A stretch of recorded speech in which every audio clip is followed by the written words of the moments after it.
जय श्री हरि। चैत्र शुक्ल एकादशी कामदा एकादशी की व्रत कथा।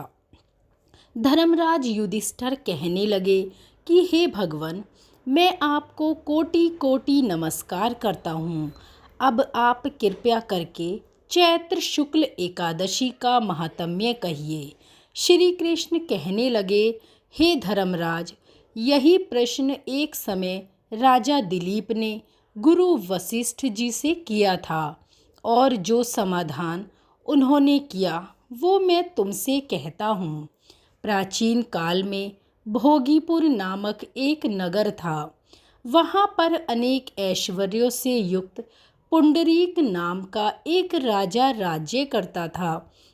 भोगीपुर नगर में अनेक अप्सरा, किन्नर तथा गंधर्व वास करते थे।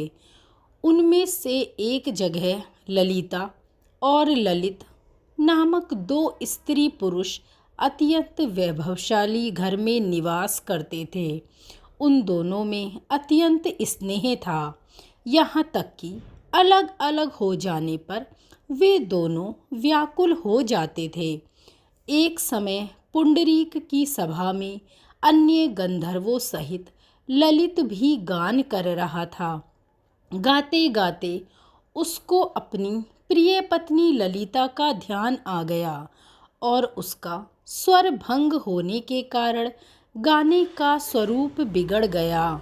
ललित के मन के भाव जानकर कारकोट नामक नाग ने पद भंग होने के कारण राजा से कह दिया। तब पुंडरीक ने क्रोधपूर्वक कहा, तू मेरे सामने गाता हुआ अपनी स्त्री का स्मरण कर रहा है, अतः तू कच्चा मांस और मनुष्य को खाने वाला राक्षस बनकर अपने कर्म का फल भोग। पुंडरीक के श्राप से ललित उसी क्षण महाकाय विशाल राक्षस हो गया। उसका मुख अत्यंत भयंकर, नेत्र सूर्य चंद्रमा की तरह प्रदीप्त तथा मुख से अग्नि निकलने लगी। उसकी नाक पर्वत की कंदरा के समान विशाल हो गई और गर्दन पर्वत के समान लगने लगी। सिर के बाल पर्वतों पर खड़े वृक्षों के समान लगने लगे तथा भुजाएं अत्यंत लंबी हो गईं। कुल मिलाकर उसका शरीर 8 योजन के विस्तार में फैल गया। इस प्रकार राक्षस होकर वह अनेक प्रकार के दुख भोगने लगा। जब उसकी प्रियतमा ललिता को यह वृतांत मालूम हुआ तो उसे अत्यंत ही खेद हुआ और वह अपने पति का उद्धार का यत्न सोचने लगी। वह राक्षस अनेक प्रकार के घोर दुख सहता हुआ घने वनों में रहने लगा। उसकी स्त्री उसके पीछे पीछे जाती और विलाप करती रहती। एक बार ललिता अपनी पति के पीछे घूमती घूमती विंध्याचल पर्वत पर आ पहुंची, जहाँ पर ऋषि श्रृंगी का आश्रम था। ललिता शीघ्र ही श्रृंगी ऋषि के आश्रम में गई और वहाँ जाकर ऋषि से विनीत भाव से प्रार्थना करने लगी। उसे देखकर श्रृंगी ऋषि बोले, हे सुभगे, तुम कौन हो और यहाँ किस लिए आई हो? ललिता बोली, हे मुने, मेरा नाम ललिता है।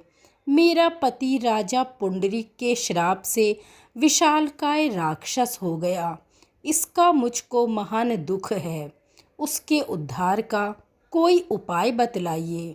श्रृंगी ऋषि बोले, हे गंधर्व कन्या, अब चैत्र शुक्ल एकादशी आने वाली है, जिसका नाम कामदा एकादशी है। इसका व्रत करने से मनुष्य के सभी कार्य सिद्ध होते हैं। यदि तू कामदा एकादशी का व्रत कर उसके पुण्य का फल अपने पति को दे तो वह शीघ्र ही राक्षस योनि से मुक्त हो जाएगा और राजा का श्राप भी अवश्य ही शांत हो जाएगा। मुनि के ऐसे वचन सुनकर ललिता ने चैत्र शुक्ल एकादशी आने पर उसका व्रत किया और द्वादशी को ब्राह्मणों के सामने अपने व्रत का फल अपने पति को देती हुई भगवान से इस प्रकार प्रार्थना करने लगी, हे प्रभो, मैंने जो यह व्रत किया है इसका फल मेरे पतिदेव को प्राप्त हो जाए, जिससे वह राक्षस योनि से मुक्त हो जाए। एकादशी का फल देते ही उसका पति राक्षस योनि से मुक्त होकर अपने पुराने स्वरूप को प्राप्त हुआ। फिर अनेक सुंदर वस्त्र आभूषणों से युक्त होकर ललिता के साथ विहार करने लगा।